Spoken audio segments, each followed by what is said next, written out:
गावाकडून अशी छान गावरान अननसं आणली की प्रत्येक वेळी त्याचं ज्यूस बनवण्यापेक्षा काहीतरी नाश्त्यासाठी बनवते। शक्यतो आपण बाजारातून अननस आणल्यावर कसं व्यवस्थित सोलून ते कापलेलं असतं, पण काहीच हरकत नाही, हे अननस कापणं सुद्धा अगदी सोपं आहे।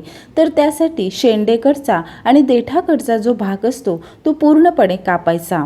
आता याचे असे गोल गोल भाग करायचे। अननस पूर्णपणे पिकलेला आहे त्यामुळे शक्यतो धारदार सुरीचा वापर करायचा, म्हणजे अननसाचे अगदी पातळ काप करता येतात आणि त्याचा रस सुद्धा खाली गळत नाही। हा जो सालाचा भाग आहे तो कापणं सुद्धा फार काही अवघड नाही। एखादी धारदार कैची घ्यायची आणि त्याने अशा पद्धतीने कापायचं, म्हणजे जास्तीचं अननस सुद्धा कापलं जात नाही, अगदी स्वच्छ साल निघून येतं। तर कापायला अवघड वाटणारं अननस ही पद्धत वापरून अगदी झटपट आपल्याला कापता येतं। तर यातील अर्ध अननस मी कापून घेतलंय आणि हे बघा, असं कापून झाल्यावर हाताने त्याचे छोटे छोटे तुकडे करू शकता किंवा मग सुरेने याचे असे काप करायचे। कोणताही आर्टिफिशियल फ्लेवर किंवा मग रंग न वापरता मस्त मऊ लुसलुशीत असा अननसाचा शिरा बनवते। अगदी सोपी पद्धत आहे, एकदा का हे प्रमाण आणि असं साहित्य घेतलं की मग मात्र शिरा चुकण्याचा प्रश्नच नाही।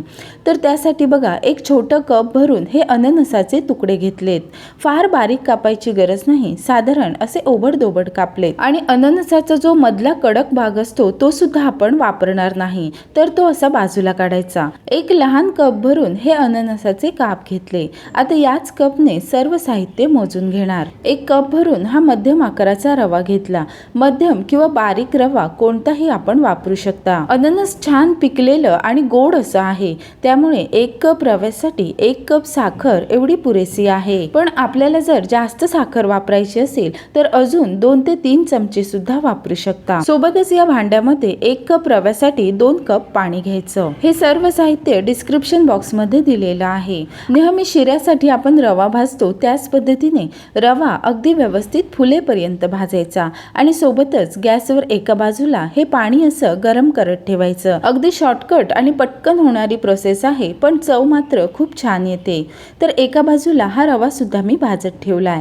आता यामध्ये थोडं थोडं करून तूप घालायचं। तर साधारण 4 चमचे तूप इथे मी वापरणार आहे। तूप घालताना सुद्धा सर्व तूप एकाच वेळी न घालता असं थोडं थोडं करून घालायचं।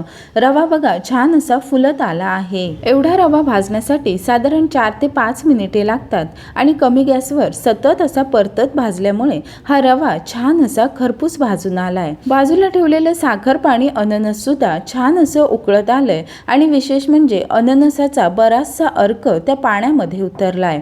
आता हे पाणी सर्व एकाच वेळी न घालता असं थोडं थोडं करून घालायचं आणि एका हाताने सतत असं मिसळत राहायचं। सुरुवातीला हे पाणी असं जास्त वाटतं, पण जसजसा रवा शिजत जाईल तसतसं हे सर्व पाणी आपोआपच यामध्ये मुरलं जातं। त्यामुळे 1 वाटी रव्यासाठी 2 वाट्या पाणी एवढं प्रमाण अगदी योग्य आहे। सर्व असं मिसळलं की यावर झाकण ठेवायचं आणि कमी गॅसवरच साधारण 3 ते 4 मिनिटे शिजू द्यायचं। 3 ते 4 मिनिटांनंतर बघा, रव्याने सर्व पाणी शोषून घेतलंय आणि रवा छान असा फुलून आलाय। सुरुवातीला पाण्यामध्येच आपण साखर अननस घातलं होतं, त्यामुळे सगळ्याचा फ्लेवर या रव्यामध्ये उतरतो। हा शिरा पाहूनच बघा मस्त मऊ लुसलुशीत दिसतो, पण जरा सुद्धा चिकट झालेला नाही किंवा मग तळाला सुद्धा करपला नाही। अननसाचा शिरा आहे तर यामध्ये ड्रायफ्रुट्स वगैरे घालायची गरज नाही, पण आपल्याला आवडत असेल किंवा मग घालायचेच असतील तर वरून काजू, बदाम किंवा मग मनुके सुद्धा घालू शकता। आता हलक्या हाताने 1-2 वेळा मिसळायचं आणि वर झाकण ठेवून फक्त 1 मिनिटभर वाफ आणायची।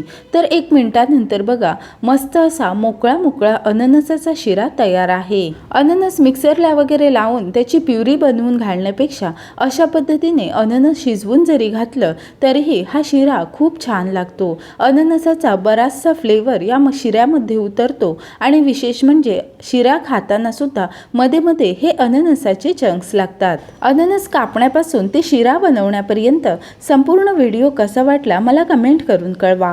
रेसिपी आवडली असेल तर व्हिडिओला लाईक करा आणि अशाच छान छान रेसिपी पाहण्यासाठी चॅनलला सबस्क्राईब करा आणि बाजूचे बेल आयकॉन दाबा। लवकरच भेटू एखाद्या नवीन रेसिपी सोबत, तोपर्यंत धन्यवाद।